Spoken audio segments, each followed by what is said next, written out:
Η Nova συνεχίζει να στηρίζει τους πρώτους αγώνες κυταλοδρομίας στην Ελλάδα Vico Street Relays ως media partner.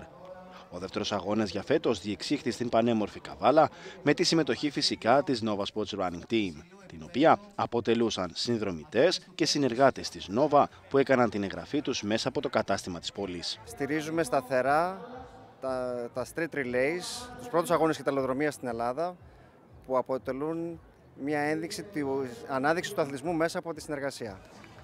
Στο πλαίσιο των ενεργειών εταιρικής συνολικής ευθύνης που υλοποιούμε, ο αεραστεχνικός αθλητισμός είναι στο επίκεντρο και αυτό αποδεικνύεται έμπρακτα από την συμμετοχή των Nova Sports Running Team σε δρομικά events σε όλη την Ελλάδα. Η Nova Sports Running Team όχι απλά συμμετείχε, αλλά έχει και σπουδαίες επιδόσεις, αφού οι νικητές στο 2x5000 ήταν η Σταύρος Καλαμπάκας και Παντελής Τσαφδάρης, μέλη της ομάδας.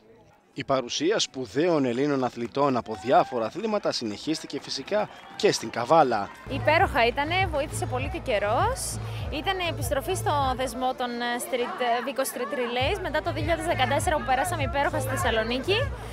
Από τότε δυστυχώς λόγω αγωνιστικών επαγγελματικών υποχρεώσεων κάναμε μια μικρή κοιλιά, αλλά μας αρέσουν και αγαπάμε πολύ αυτές τις γιορτές του αθλητισμού που μας φέρνουν όλους πιο κοντά. Από το Ρίο στην Καβάλα είναι μια σκυταλοδρομία, την οποία εύχομαι να τη συνεχίσουμε με το σύλλογό μου, τον Σύλλογο Ελλήνων Εξαιρετικά Διακριθέντων Αθλητών. Εύχομαι να συνεχίσουν αυτή την διαδρομή και εμείς με το σύλλογο να είμαστε πάντα εδώ πέρα, κοντά τους, να μπορούμε να στηρίζουμε τη διοργάνωση και να χαιρόμαστε κάθε στιγμή που μας προσφέρει. Βγάλαμε τα γάντια σήμερα για να τρέξουμε για καλό σκοπό, για την πνοή.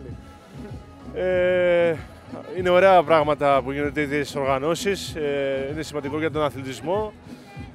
Είμαι περήφανος για την πόλη μου. Ξεχωριστή φυσικά παρουσία και οι αθλητές με αμαξίδιο. Η διαδρομή ήταν πάρα πολύ καλή.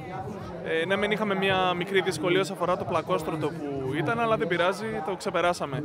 Ήταν φανταστική εμπειρία και ελπίζουμε να ξανασυμμετέχουμε στην επόμενη διοργάνωση. Παρούσα η ομάδα και στα μικρά παιδιά, στα 4x100, στα 4x2.500 ηλικίες ως 13 ετών και στα 10 χιλιόμετρα στις μεγαλύτερες ηλικίες. Η χορηγία επικοινωνίας εντάσσεται στις δράσεις κοινωνικής ευθύνης της Nova και συγκεκριμένα στον πυλώνα στήριξης του ερασιτεχνικού αθλητισμού.